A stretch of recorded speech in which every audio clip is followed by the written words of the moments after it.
رمضان المبارک کا آخری عشرہ شروع ہو گیا، لیکن اشیاء خورد و نوش کی قیمتیں نیچے نہ آ سکیں۔ دکانداروں کے پاس ریٹ لسٹ تو موجود ہیں، عمل درآمد کرانے والا کوئی نہیں۔ غریب کے لیے سحری اور افطاری کرنا بھی مشکل ہو گیا۔ گڈو میں کیا صورتحال ہے، جانتے ہیں نمائندے نثار احمد مزاری سے۔ جی نثار۔ ہاں جی، جیسے کہ آپ کو میں بتاتا چلوں، اس وقت میں موجود ہوں گڈو بازار میں، جہاں رمضان شریف کا برکت مہینہ شروع ہوتے ہی جو اشیاء خوردونوش کی قیمتیں ہیں جو آسمان سے باتیں کرنے لگی ہیں۔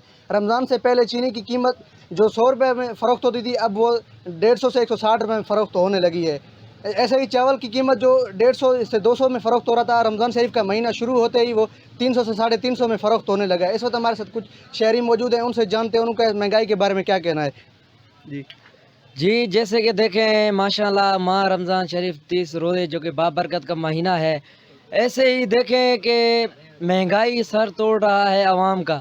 جیسے ہی ماہ رمضان کا بابرکت مہینہ آیا ہے تو مہنگائی اوپر چڑھا جا رہا ہے، اور جو ہے چینی جو ہے ہم نے ابھی ریٹ لسٹ کے مطابق ہم نے چیک کیا ہے تو 160 روپے چینی کلو ہمیں مل رہا ہے، اور رمضان شریف کے پہلے ہمیں 190-95 روپے کلو ہمیں دستیاب ہو رہا تھا، لیکن اب جو ہے وہ 160-150 کے قریب ہمیں مل رہا ہے۔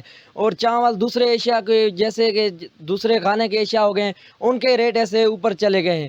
ہم مطالبہ کرتے ہیں کہ برائے مہربانی نوٹس لیا جائے کہ ریٹ لسٹ کی دستیاب جو ہے نا اشیاء خرید و فروخت ہو سکے۔